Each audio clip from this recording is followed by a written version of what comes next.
नमस्कार। दी public India में आपका हार्दिक स्वागत है।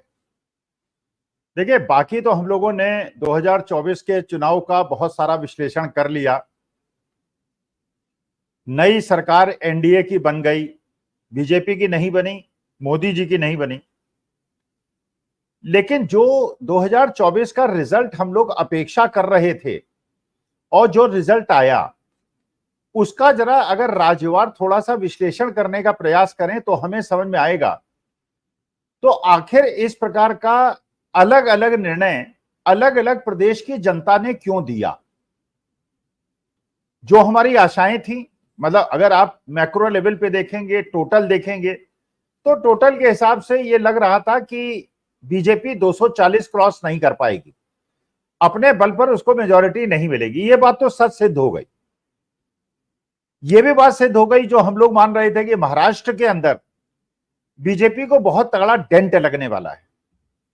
और जो ये बहुत तगड़ा डेंट लगने वाला है, ये अजीत पवार और एकनाथ शिंदे की वजह से लगेगा। एकनाथ शिंदे की वजह से तो उतना ज्यादा नहीं लगा, लेकिन अजीत पवार की वजह से बहुत ज्यादा लगा। ये भी हम लोग महसूस कर रहे थे कि महाराष्ट्र के अंदर शरद पवार के लिए और उद्धव ठाकरे के लिए एक सहानुभूति की लहर बह रही है, जो सिद्ध हुआ। ये इस बात से और सिद्ध हुआ कि शरद पवार उद्धव ठाकरे के पास, दोनों के पास नए चुनाव चिन्ह थे। गांव गांव तक वो चुनाव चिन्ह पहुंचने में मजबूरी रही, परेशानी रही, लेकिन इसके बावजूद उद्धव ठाकरे ने और शरद पवार ने ही बहुत अच्छा परफॉर्मेंस का इंडिकेशन नहीं दिया, बल्कि कांग्रेस ने भी, जो कि महाराष्ट्र के अंदर अगर आप 3-4 इलेक्शन से देखेंगे तो बहुत अच्छा परफॉर्म नहीं कर पा रही थी, इस बार बहुत ज्यादा अच्छा परफॉर्मेंस दिया, बल्कि बीजेपी से बेहतर परफॉर्मेंस दिया। कर्नाटका के अंदर जो हम सोच रहे थे कि वहां पे सीधारमैया और डीके शिवकुमार और खड़गे साहब और मुसलमान वोट, सारे के सारे जो वोट बैंक्स हैं वो कांग्रेस के पक्ष में हैं, तो कांग्रेस का परफॉर्मेंस शायद बहुत ज्यादा अच्छा होगा। ऐसा नहीं हुआ। उत्तर प्रदेश के अंदर ये हम सोच रहे थे कि समाजवादी पार्टी और राहुल गांधी की जो केमिस्ट्री है ये बहुत अच्छा काम कर रही है, लेकिन इतना ज्यादा सोच वास्तविकता में नहीं रहे थे कि भारतीय जनता पार्टी से ज्यादा सीटें समाजवादी पार्टी को मिल जाएंगी। हम लोग ये भी सोच रहे थे कि बिहार के अंदर तेजस्वी यादव जिस प्रकार से मेहनत कर रहे हैं, वहां पे शायद उत्तर प्रदेश में जैसा रिजल्ट मिलेगा वैसा ही बिहार में मिलेगा। दिल्ली के अंदर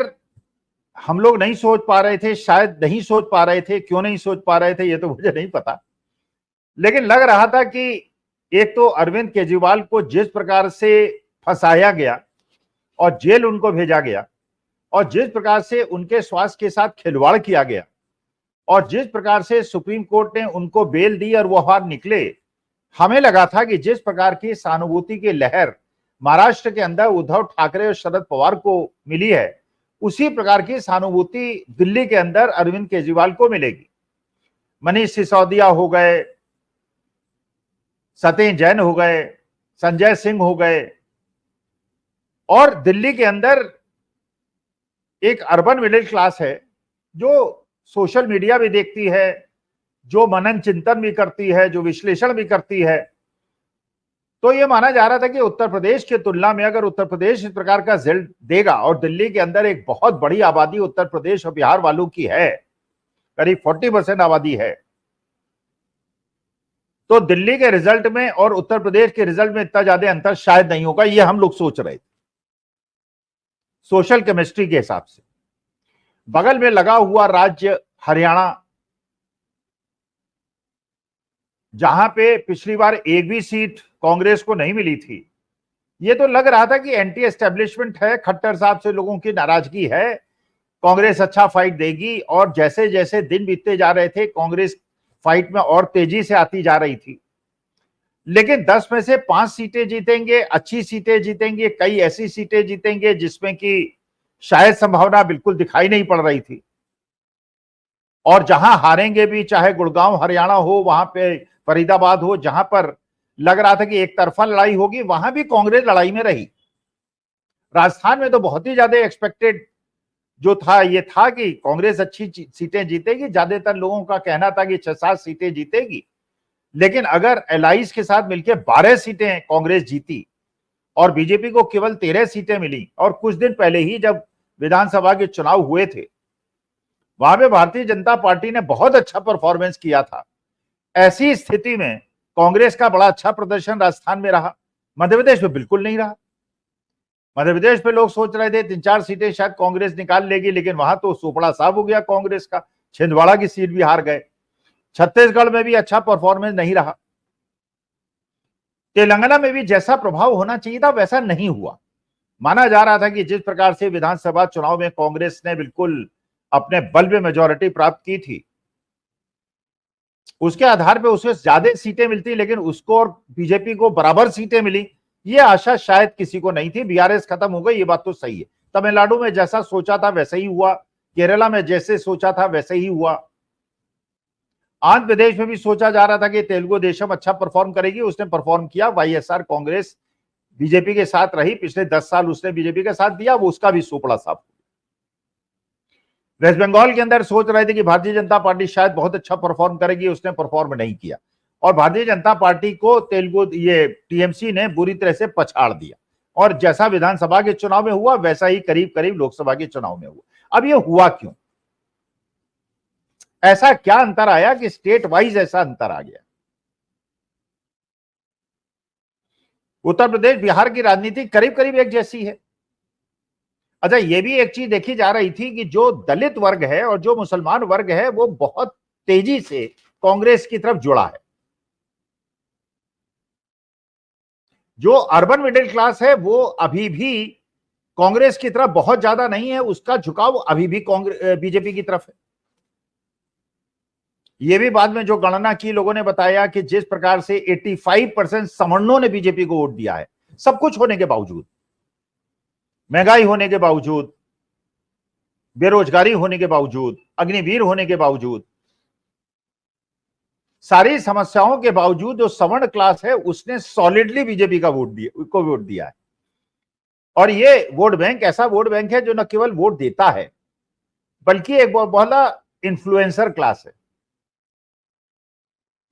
क्योंकि नौकरियां इसके पास हैं, फैक्ट्रियां इसके पास हैं, उद्योग इसके पास हैं, पैसा इसके पास है, और जो बाकी वर्ग के लोग हैं, समाज के लोग हैं, वो इसका नौकरी करते हैं और इसकी बात को सुनते हैं, सुनना उनकी मजबूरी है, तो उनपे भी इनका प्रभाव पड़ता है। जो दलित वर्ग है, जो पहले बहुजन समाज पार्टी के साथ हुआ करता था, वो धीरे धीरे बहुजन समाज पार्टी से हटकर कांग्रेस की तरफ आने के लिए इच्छुक है। जो अल्पसंख्यक वर्ग है वो करीब करीब पूरी तरह से, चाहे वो आम आदमी पार्टी से बहुत ज्यादा प्रभावित ना हो, वो समाजवादी पार्टी से बहुत ज्यादा प्रभावित ना हो, लेकिन राहुल गांधी की पदयात्रा से और उनके संदेश से, डरो मत और मोहब्बत की बातों से बहुत ज्यादा प्रभावित है, और वो काफी हद तक कांग्रेस की तरफ मुड़ चुका है। तो बिहार उत्तर प्रदेश में ऐसा अंतर क्यों पड़ा? पहला एक तो कि बिहार के अंदर पिछली बार के चुनाव के अंदर जो एनडीए के अंदर और इंडिया अलायंस अब जो है उसके बीच के वोटों का डिफरेंस था वो बहुत ज्यादा था। इस बार वो डिफरेंस बहुत ज्यादा कम हो गया है। जहां पिछली बार एक सीट जीती थी, इस बार कम से कम पप्पू यादव को मिला लें तो संख्या जो है 10 गुनी हो गई। बहुत ज्यादा जगह ऐसे आरजेडी का वोट परसेंटेज बढ़ा है। तेजस्वी यादव ने बहुत ज्यादा मेहनत की है, जितनी अखिलेश यादव ने की है उतनी ही तेजस्वी यादव ने की है, बल्कि ज्यादा ही की है, लेकिन रिजल्ट एक तरह के नहीं आए। उसका कारण यह है कि नीतीश कुमार का जो अति पिछड़े, अति दलितों का वोट बैंक है, उसने भारतीय जनता पार्टी के लोगों को वोट दिया है, और भारतीय जनता पार्टी के लोगों ने नीतीश कुमार के लोगों के साथ वोट दिया है, और वोट ट्रांसफर हुआ है। जो कुशवाहा जाति के साथ तेजस्वी यादव ने एक प्रयोग किया था, उनको बहुत सारी सीटें दी थी, वो बहुत ज्यादा वहां काम नहीं किया बिहार के अंदर जितनी आशा की जाती थी। लेकिन उत्तर प्रदेश के अंदर अखिलेश यादव ने यादवों को कम सीटें दी, मुसलमानों को कम सीटें दी,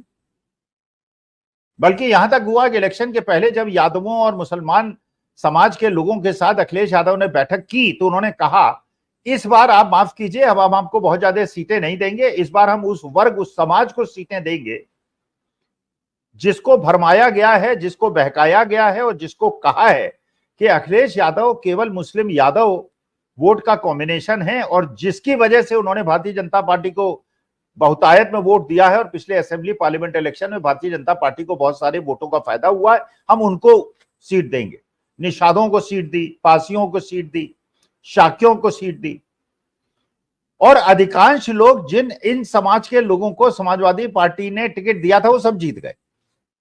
बल्कि ईस्टर्न यूपी में तो एक तरह से भारतीय जनता पार्टी का सुपड़ा साफ हो गया, क्योंकि ये जो सोशल केमिस्ट्री थी जिसको करने का प्रयास तेजस्वी यादव ने भी किया था, वो अखिलेश यादव ने केवल सोशल मैथमेटिक्स को देखते हुए और क्योंकि दलित वर्ग, जब तक आकाश आनंद ने वो स्टेटमेंट दिया था और जिस आक्रामक भूमिका से आकाश आनंद बहुजन समाजवादी पार्टी का पक्ष रख रहे थे और एक स्टेटमेंट उन्होंने जब दिया था कि भारतीय जनता पार्टी जो है उग्रवादी संस्था है और ये बात कहने पे उनको दंडित किया था बहन जी ने और उनको उनके पद से हटा दिया था, उत्तराधिकारी पद से भी उनको हटा दिया था, तब तक बहुजन समाज पार्टी फाइट कर रही थी। और जब तक बहुजन समाज पार्टी फाइट कर रही थी तब तक भारतीय जनता पार्टी का बहुत ज्यादा फायदा हो रहा था। लेकिन जब आकाश आनंद को दंडित कर दिया गया और यह मैसेज दिया गया कि नहीं, हम तो भारतीय जनता पार्टी के सहयोगी दल हैं और हमको भारतीय जनता पार्टी के पक्ष में इतना ज्यादा विपक्ष में नहीं बोलना चाहिए, तब से उनका प्रभाव शुरू हो गया और ईस्टर्न यूपी के अंदर भारतीय जनता पार्टी का सुपड़ा साफ हो गया। ओपी राजभर जैसे लोग, संजय निषाद जैसे लोग, जो कि अपने अपने समाज के सबसे बड़े नेता अपने को कहते हैं, वो बिल्कुल प्रभावहीन हो गए भारतीय जनता पार्टी के लिए। बल्कि जो दूसरे समाज के लोग थे, जो पासी समाज के लोग थे, जो निषाद समाज के लोग थे, जो शाक्य समाज के लोग थे, इन्होंने ज्यादा फायदा दिया और अखिलेश यादव को ज्यादा फायदा हुआ। जो तेजस्वी यादव को हो सकता था, लेकिन वोट डिफरेंस बहुत ज्यादा था, वो डिफरेंस तो कम हुआ। लेकिन उत्तर प्रदेश के अंदर क्योंकि वोट डिफरेंस पिछले असेंबली इलेक्शन में काफी कम हो गया था और राहुल गांधी और अखिलेश यादव की जो केमिस्ट्री है और जो सामाजिक समीकरण है वो फिट बैठे, इसकी वजह से अखिलेश यादव और कांग्रेस का बहुत अच्छा परफॉर्मेंस उत्तर प्रदेश के अंदर रहा। बल्कि इस बार में अगर भारतीय जनता पार्टी अपने बहुमत तक नहीं पहुंची तो उसका बहुत बड़ा उत्तरदायित्व उत्तर प्रदेश के लोगों के पास है। दिल्ली के अंदर ऐसा क्यों हुआ,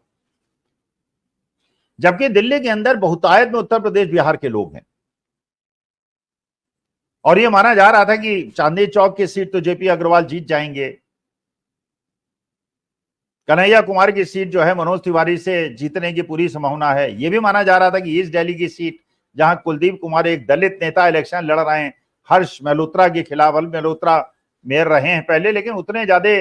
लाइमलाइट में नहीं है जितने ज्यादा लाइमलाइट में कुलदीप कुमार आ गए थे, क्योंकि उनके पिता एमसीडी में झाड़ू अभी भी लगाते हैं। तो एक ऐसा था कि सोशल सेगमेंट उनके साथ होगा और कुलदीप कुमार इलेक्शन जीत सकते हैं। महाबल मिश्रा, लेकिन सब इलेक्शन चुनाव हार गए, सातों लोग चुनाव हार गए। अब इसका विश्लेषण करने की आवश्यकता है कि आखिर दिल्ली में ऐसा क्यों हुआ।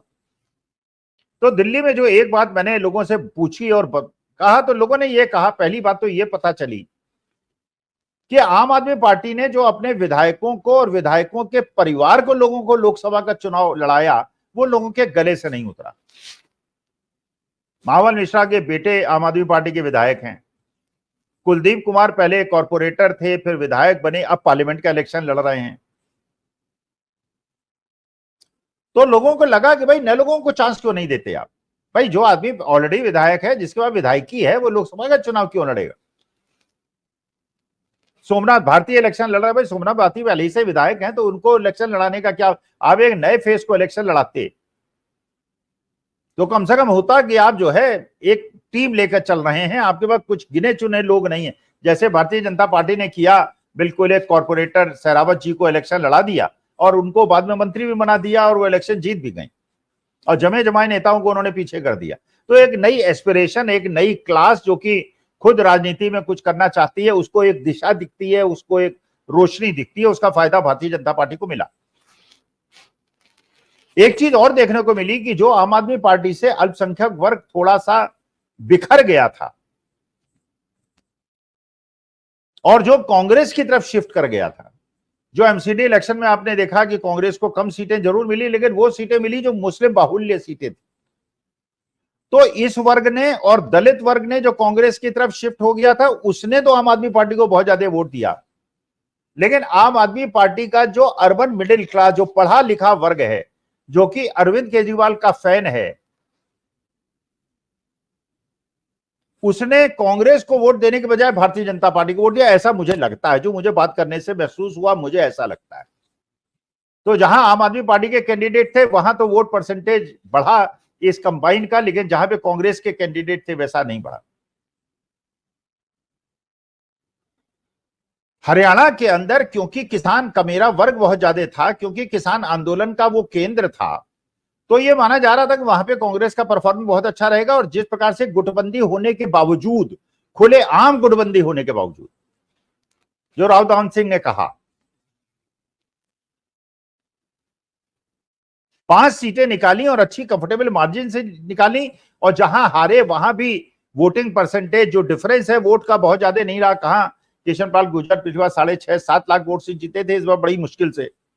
1.5 लाख वोट से जीते। बल्कि माननीय मोदी जी बनारस के अंदर केवल 1.5 लाख वोट से जीते हैं, और आसाम धुबरी के अंदर कांग्रेस का कैंडिडेट 11 लाख वोट से जीता। तो डिफरेंस भी एक चीज बताता है।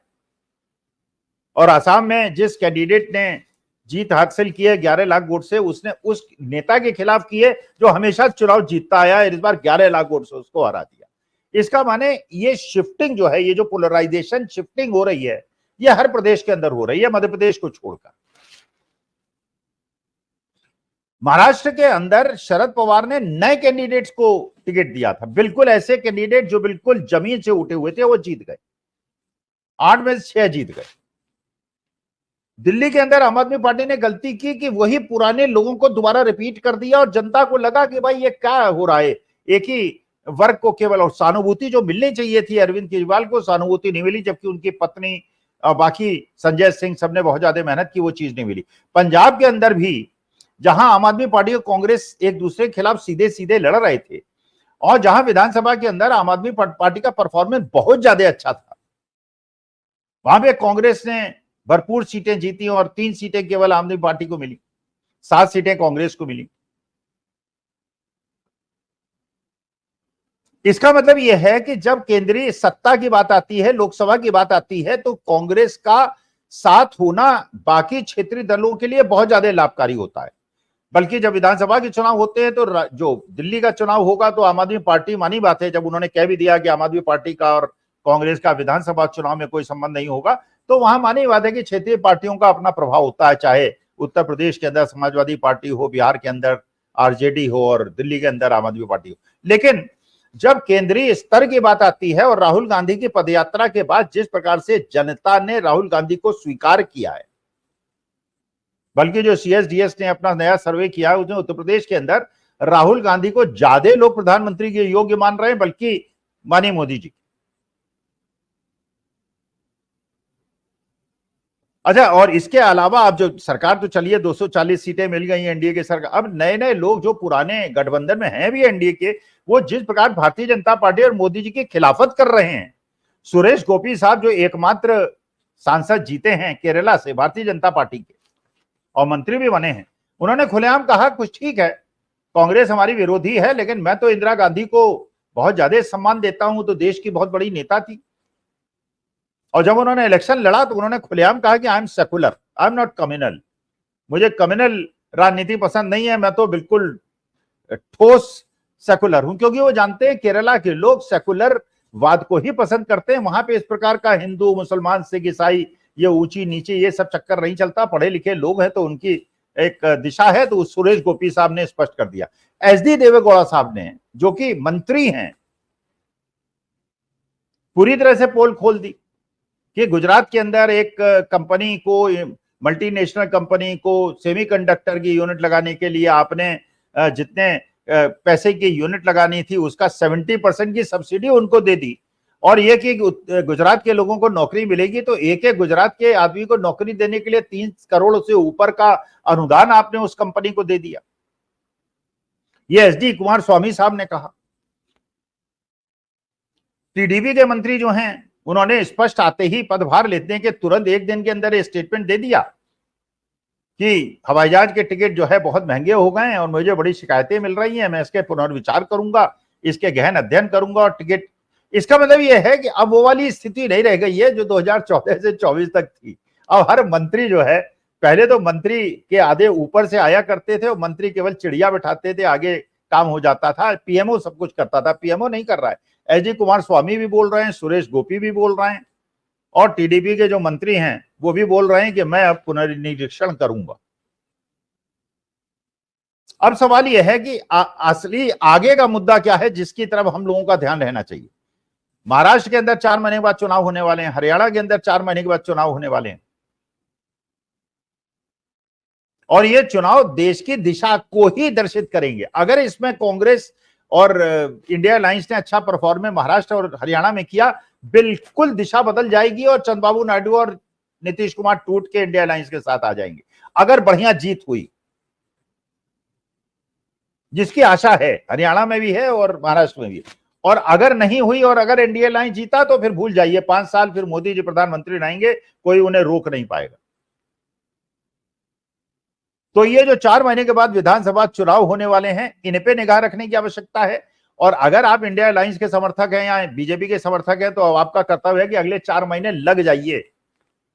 जनता के संपर्क में बताइए कि नीट में बेईमानी कैसे हुई, लाखों करोड़ों बच्चों के साथ बेईमानी कैसे हुई, बताइए कश्मीर के अंदर जो जवानों के ऊपर आत्मघाती उग्रवादी हमले हो रहे हैं वो कैसे हो रहे हैं, बताइए इतनी भीषण गर्मी पड़ रही है, महंगाई बढ़ रही है, उसको कंट्रोल करने के लिए और बच्चों की